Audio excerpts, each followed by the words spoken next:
광풍을 만났을 때, 광풍을 만났을 때라는 제목으로 말씀을 나누도록 하겠습니다.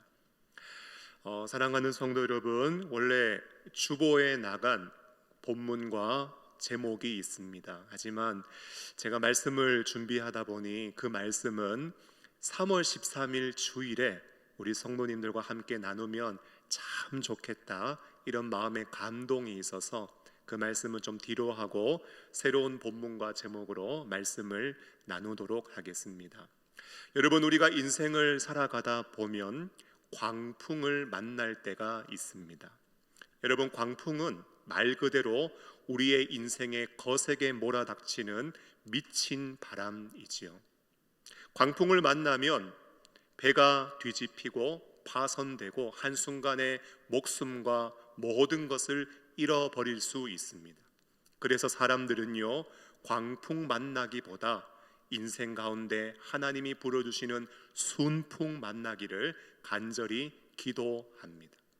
하지만 여러분, 믿음의 여정을 걸어가면서 우리가 기억해야 되는 사실이 하나 있다면, 이러한 광풍 속에서도 그 속에 하나님이 숨겨놓으신 놀라운 보물들이 있다는 사실입니다. 아시는 것처럼 출애굽한 이스라엘 백성들이 하나님이 약속하신 땅 가나안으로 걸어가는 여정에 그들이 만난 광야는 그들의 인생 가운데 불어닥친 광풍이었습니다.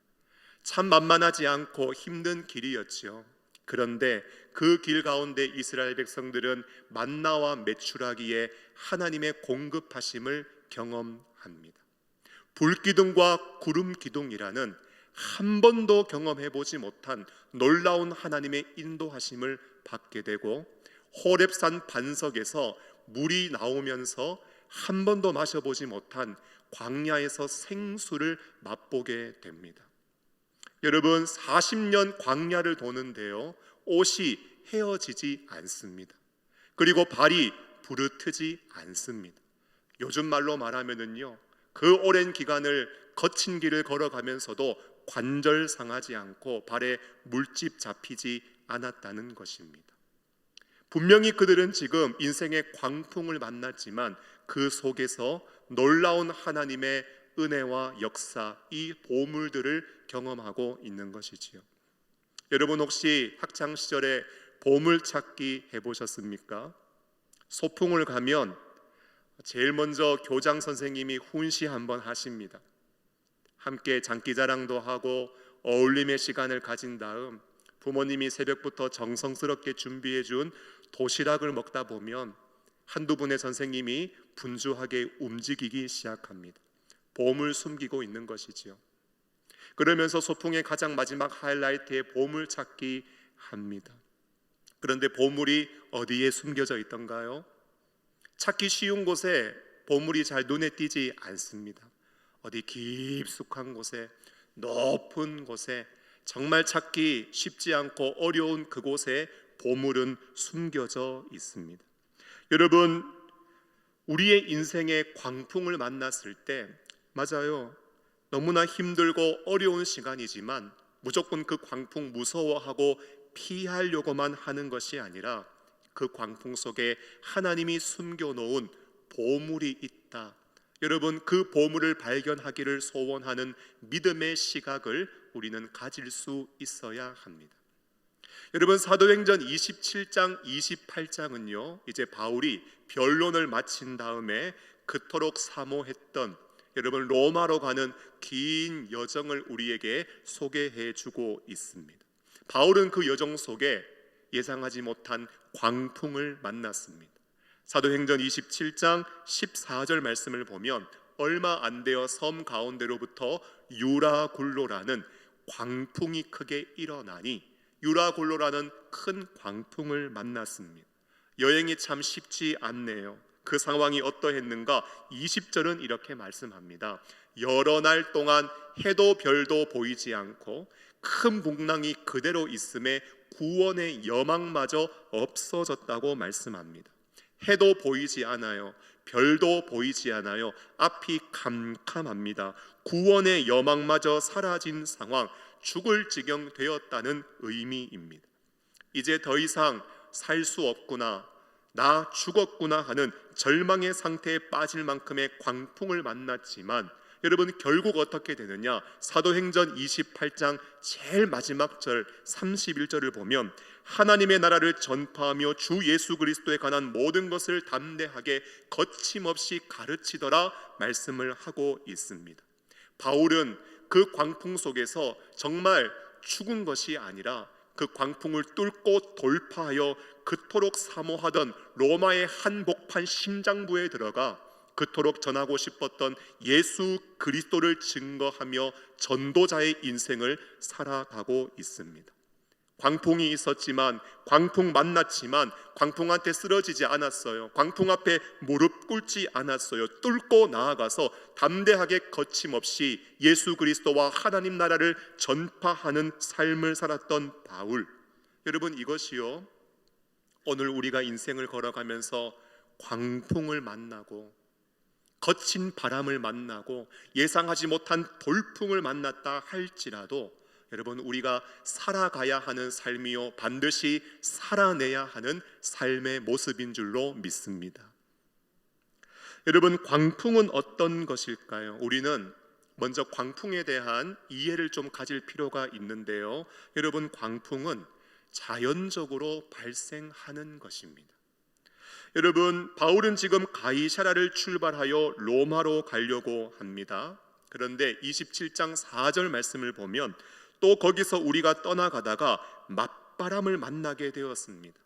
그 맞바람을 피하여 구부로 해안을 의지하여 항해했다고 말씀합니다. 가고 있는데 맞바람이 불어왔고 그 바람을 피하여 해안으로 간 것입니다. 여러분, 광풍은요, 일부러 만들어낸, 인위적으로 만들어낸 것이 아니라 자연적으로 일어난 바람입니다. 그래서 피하려고 한다고 해서 피해지는 것이 아니에요. 사도행전 27장 7절 말씀을 보면 배가 더디가 여러 날 만에 간신히 니도 맞은편에 이르러 풍세가 더 허락하지 아니하므로 살모네 앞을 지나 그레데 해안을 바람막이로 항해했다고 말씀합니다. 배가 더디 갑니다. 바람 만나서 그런 거지요. 그런데 계속 항해하는데 풍세가 더 허락하지 않았다고 말씀하고 있습니다. 그러니까 불어오는 바람 피해 보려고 이리도 가보고 저리도 가보는데 아무리 항해를 바꾸어도 피해지지가 않더라는 것입니다. 여러분, 광풍은요, 때때로 우리의 의지와는 상관없이 제어할 수 없는 상황을 우리에게 가져다 주기도 합니다. 여러분, 지금 바울이 로마로 가고 있는 시점은 언제인가? 사실 항해하기가 굉장히 위험한 시기였습니다. 사도행전 27장 9절 말씀을 보면 여러 날이 걸려 금식하는 절기가 이미 지났으므로 항해하기가, 여러분, 좋아요, 위험스러워요? 성경은 위태했다고 말씀하고 있습니다. 여러분, 지금 바울 일행이 가이사랴에서 로마로 가고 있는 이때는 한 10월 중순쯤이었는데 지중해 바다의 풍랑을 피해야 할 시점이었습니다. 11월부터 1월까지 지중해는 전면 항해가 금지되고 있고요, 9월부터 3월까지는 항해를 피하는 시기입니다. 이것은 지금도 마찬가지입니다. 여러분, 그 기간에는 유람선을 띄우지 못하도록 합니다. 왜냐하면 오늘 성경의 말씀처럼 항해가 너무 위태롭고 위험하기 때문입니다. 그럼에도 불구하고 사람들은 무엇을 선택하는가? 항해하기로 선택을 합니다. 그러자 바울은 이렇게 권면합니다. 27장 9절부터 11절까지 말씀을 보면 여러 날이 걸려 금식하는 절기가 이미 지났으므로 항해하기가 위태한지라 바울이 그들을 권하여 말하되 여러분이여 내가 보니 이번 항해가 하몰과 배만 아니라 우리 생명에도 타격과 많은 손해를 끼치리라 하되 백부장이 그 말을 믿습니까? 안 믿습니까? 그 말 안 믿어요. 선장과 선주의 말을 바울의 말보다 더 믿었다고 말씀하고 있습니다. 바울은요, 분명히 지금 위태합니다. 위험합니다. 생명과 재산에 많은 어려움을 겪을 수 있습니다. 권면해도 백부장의 말을 백부장이 선장과 선주의 말을 바울 말보다 더 믿었다고 말씀합니다. 그래서요, 12절 말씀을 보면 그 항구가 겨울을 지내기에 불편하므로 거기서 떠나 아무쪼록 베닉스에 가서 겨울을 지내자 하는 자가 더 적었어요? 많았어요? 더 많았다고 말씀합니다. 사람들은요, 우리 배가 항해하면서 나아갈 때 바람을 막아주는 구조가 되어져 있는 좋은 항구가 있습니다. 거기로 갑시다. 여러분, 많은 자들이, 더 많은 사람들이 다수결의 원칙으로 결정을 한 것입니다. 여러분, 여기서 우리가 생각해야 되는 것이 있어요. 다수결의 선택이 늘 옳은 것은 아니라는 것입니다. 여러분, 결국 이들의 선택으로 인하여 사람들은 유라굴로라는 광풍을 만나서 배가 파손하고 많은 사람들이 목숨을 잃을 뻔했습니다. 여러분, 인간의 무지함과 어리석은 선택이 광풍을 자초한 거예요. 우리는 살아가면서 늘 이렇게 말하지요. 야, 그때 그렇게 안 했어야 됐는데, 내가 그때 그 말 안 했어야 되는데, 내가 그렇게 행동 안 했어야 되는데. 여러분, 인간에게는요, 이렇게 어리석음과 무지함이 있는 것입니다. 그런데 왜 그렇게 했는가? 여러분, 그 깊은 내면에는요, 인간의 욕심이 자리 잡고 작용하고 있었습니다. 여러분, 바울은 로마로 가는 과정에 2번의 배를 탑니다. 몇 번 탔다고요? 2번 탔습니다. 첫 번째는요, 오늘 말씀하고 있는 아드라무떼노 배를 탔습니다. 이 배는요, 작은 배입니다. 아시아 해변을 운항하면서 사람들을 실어 나르는 여객선이었습니다. 그런데 풍랑을 좀 만나게 되니 직항하는 배가 없어서 알렉산드리아 배로 환승을 했습니다.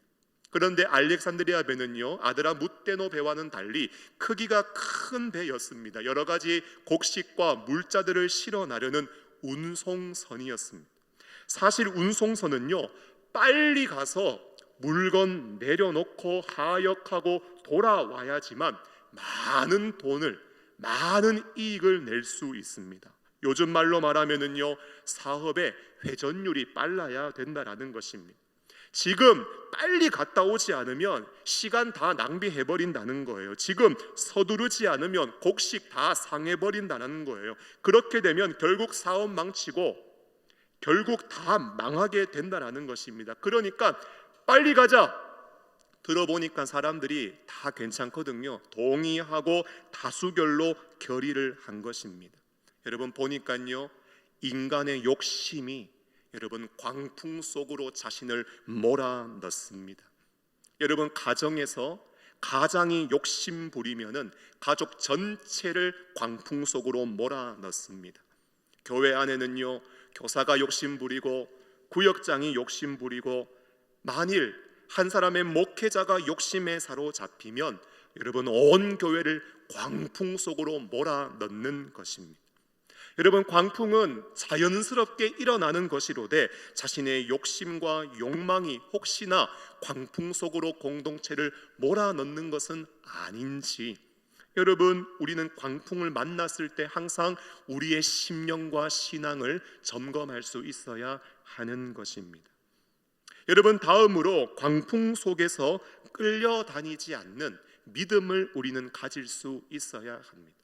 광풍은 우리를 자꾸 이리로 몰아가고 저리로 몰아가고 우리를 흔듭니다. 하지만 그런 광풍 만났다 할지라도 흔들리지 않고 끌려다니지 않는 믿음을 우리는 가질 수 있어야 합니다. 오늘 본문 27장 1절 말씀을 보면 우리가 배를 타고 이달리아에 가기로 작정되었다고 말씀하고 있어요. 여러분, 바울과 다른 제수 몇 사람을 아구스토대의 백부장 율리오라는 사람에게 맡겼다고 말씀을 하고 있습니다. 그래서 바울은요, 율리오의 손에 의해서 로마로 호송되고 있습니다. 그런데 이 상황만 보면 누가 주체인가? 율리오가요, 백부장이 바울을 붙잡고 바울을 끌고 로마로 가는 것 같습니다. 그런데 이 말씀 가운데 우리가 눈을 부릅뜨고 주목해야 되는 말씀이 있는데 어떤 말씀인가? 이 문장의 주어입니다. 놀랍게도 이 문장의 주어는요, 바로 바울이에요. 우리가 배를 타고 이달리아에 가기로 작정되었다라는 거예요. 여러분, 보니까 바울은 지금 죄수의 신분으로 끌려가는 것처럼 보여지고 있는데 보니까 바울이 끌려가는 것이 아니에요. 우리가 배 타고 간다, 지금 자기가 스스로 가고 있는 것처럼 말씀하고 있습니다. 2절 말씀에도 마찬가지예요. 아시아 해변 각초로 가려 하는 아드라무떼노 배에 우리가 올라 항해할세. 여러분, 끌려가고 붙잡혀서 항해하는 것 같았는데 성경 말씀 보니까요, 우리가 올라탔다, 우리가 항해한다, 내가 걸어가고 있다. 여러분, 현상적으로는 구류되어서 호송되어 가고 있는 것 같지만 바울은 믿음의 반석 위에 굳건하게 서서 내가 올라탔고 내가 항해하고 있고 내가 지금 로마로 가고 있다고 성경을 통하여 우리에게 증거하고 있는 것입니다. 바울은 보니까 전혀 끌려간다고 생각하고 있지 않는 거예요. 여러분, 인생의 광풍 만나잖아요. 우리를 이렇게 끌고 갑니다. 저쪽으로 끌고 갑니다. 그러다 보면 우리는 늘 상황 탓하고 환경 탓하고 강풍을 탓하게 됩니다. 이래서 안 되고요, 저래서 못합니다. 그런데 이거는 절대 믿음의 사람의 태도가 아닌 것입니다. 새학기를 맞이하여 자녀들이 특별 예배를 드리고 이제 가방 들고 학교로 갔습니다. 여러분, 학교 가보니까 상황이 만만치 않아요. 학교 갈 수도 있고 등교를 안 하는 학교도 있고 학교마다 상황이 다 다릅니다. 학교가 이래서 상황이 이래서 아니에요. 믿음의 사람의 모습이 있다면 내가 학교 간다라는 거예요. 학교 간다라는 거예요. 상황과 환경에 상관없이 내가 믿음 가지고 학교로 나아가는 믿음의 걸음을 걸어가야 하는 것입니다. 직장 갈 때도 마찬가지입니다. 지금 직장이 이렇고 상황이 이렇고 아니요, 내가 믿음 가지고 직장으로 나아간다, 이런 믿음 가져야 하고, 사역자도 마찬가지입니다. 어느 곳에 가본들 사역의 환경이 똑같은 곳은 한 군데도 없습니다. 그럴 때마다 환경 탓하고 사람 탓하고 천만에요. 믿음의 사람은 내가 하나님의 부르심을 받은 자로서 그곳에서 하나님의 일을 감당한다, 사역한다, 이런 믿음을 가질 수 있어야 하는 것입니다. 교사라면은요, 하나님께서 나에게 맡겨주신 그 영혼 내가 반드시 가르친다. 하나님이 나에게 맡겨주신 영혼들이 있다면 구역장님들은요, 그 영혼 내가 책임지고 돌본다. 상황과 환경에 휘둘리지 말고 믿음의 사람으로 견고하게 서서 우리를 부르신 위로부터의 부르심을 기억하면서 하나님의 영광 앞에 부끄럽지 않게 충성되이 맡은 사명을 감당하는 일이 우리에게 필요한 것입니다. 끌려간다고요? 잡혀간다고요? 아니에요. 그냥 내가 믿음의 걸음을 걸어가면 되는 것입니다. 제가 좋아하는 찬송가 중에 490장 주여 지난밤 내 꿈에 배었으니, 이 찬양 참 좋아합니다. 왜 좋아하게 된지 아세요? 사실 그 찬송 별로 안 좋아했거든요. 그런데 제가 부교육자 시절에 담임 목사님 모시고 이렇게 운전하면서 가는데 담임 목사님이 항상 그 찬송 틀어라 이야기하는 거예요. 모시고 다니면서 계속 듣다 보니까 그 찬송이 왜 그렇게 좋은지. 그런데 그 찬송 중에 제게 가장 마음을 울리는 대목이 있습니다. 가장 좋아하는 가사인데요, 세상 풍조는 나날이 변하여도 나는 내 믿음 지키리니. 여러분, 이 대목을 제가 참 좋아해요. 왜냐하니까 인생 살아보니까, 사역해보니까요, 세상 풍조는요 나날이 바뀝니다. 사람들은 시시각각 변합니다. 언제 그랬냐는 듯이 손바닥 뒤집듯이 다 바뀌어 버려요. 그런데 여러분, 그런 상황 속에서 휘둘리고 끌려다니고 잡혀가는 것이 우리의 삶의 모습이 아니라, 나는 내 믿음 지키고 내 부르심 지키고 내 사명 지키고 부르신 자리에서 하나님의 영광이 되는 뜻을 이루어가는 것, 여러분, 이것이 내가 걸어가야 할 믿음의 모습인 것을 찬송을 통해서 교훈받게 되니까 너무나 감동이 되더라는 거예요. 사랑하는 여러분, 사도행전 27장 10절도 말씀합니다. 말하되 여러분이여 내가 보니 이번 항해가 하물과 배만 아니라 우리 생명에도 타격과 많은 손해를 끼치리라. 보니까요, 끌려가는 죄수인 주제에 끌려다니지 않는 모습, 오히려 끌고 가고 있는 모습, 분별력을 가지고 이 상황 속에 하나님의 뜻을 나눌 수 있는 지혜를 가진 믿음의 사람으로 오늘 바울은 우리에게 증거되어지고 있습니다. 축복합니다. 상황과 환경에 휘둘리지 않고 견고한 믿음 가지고 믿음의 걸음을 힘차게 걸어가는 믿음의 사람들이 되시기를 예수님의 이름으로 축원합니다. 마지막으로요, 광풍 속에서 우리는 하나님의 섭리를 발견할 수 있어야 됩니다. 사실 오늘 이 말씀 드리려고 여기까지 왔습니다. 여러분, 지금 바울이 로마로 가는 여정 속에 눈앞에 보여지는 것은 광풍이었습니다. 나를 삼킬 듯이 퍼부어대는 미친 바람이었습니다. 그런데 믿음의 눈으로 보니까 그 속에도 하나님의 놀라운 계획과 섭리가 있었습니다. 1절 말씀을 다시 한번 보면, 우리가 배를 타고 이달리아에 가기로 작정됨에 바울과 다른 제수 몇 사람을 아고스테의 백부장 율리오라는 사람에게 맡겼다고 말씀을 합니다. 여러분, 백부장 율리오에게 바울은 맡겨졌습니다. 여러분, 맡겨졌다, 성경은 이렇게 표현하고 있지만 사실은요, 하나님께서 백부장 율리오를 바울에게 붙이셔서 바울이 로마로 가는 그 여행의 기간 동안 안전하게 갈 수 있도록 하나님이 호위하시고 지켜주시고 보호하신 것입니다. 여러분, 당시 유대인들은요, 바울을 극혐했습니다. 자기 동족들에게, 유대교 잘 믿고 있던 사람들에게 구약을 풀어주면서 구약에서 예언된 메시아가 바로 예수님이다, 그분이 그리스도이고 유일한 구원자다, 여러분, 이것을 증거하고 전파하고 자신의 삶으로 변화된 모습을 사람들에게 나타내기 시작하니까 유대인들 중에 많은 사람들이 예수를 믿고 유대교에서 기독교로 개종하게 되었습니다. 그러니까 유대교인들의 입장, 히브리인들의 입장에서는요, 바울은 진짜 눈에 가시 같은 사람이었어요. 그래서 어떻게든 바울을 제거하기 위해서 암살단까지 조직이 되었는데, 사도행전 23장 12절 13절 말씀을 보면, 날이 새매 유대인들이 당을 지어 맹세하되 바울을 죽이기 전에는 먹지도 아니하고 마시지도 아니하겠다 하고 이같이 동맹한 자가 40여 명이었다고 말씀하고 있습니다. 여러분, 피 끓는 사람들이 당 지어가지고요, 바울 반드시 죽여버리겠다고 맹세합니다. 죽이기 전에는 먹지도 않고 마시지도 않겠다고, 바울이 나타나면 심장에 칼을 꽂으려고 사람들이 맹세를 했습니다. 지금 바울은요, 너무나 위급한 상황, 위기의 상황에 처해 있었던 것입니다. 그런데 그 길에, 로마로 가는 길에 이 암살단이 어떻게 바울에게 역사할지 모르고 해를 가할지 모르는데 하나님이 누구를 붙여주셨느냐? 백부장 율리오. 여러분, 로마 군사들 중에 가장 잘 훈련이 되는 훌륭한 군인을 붙여주셔서 바울을 보호하고 지켜주시게 한 것입니다.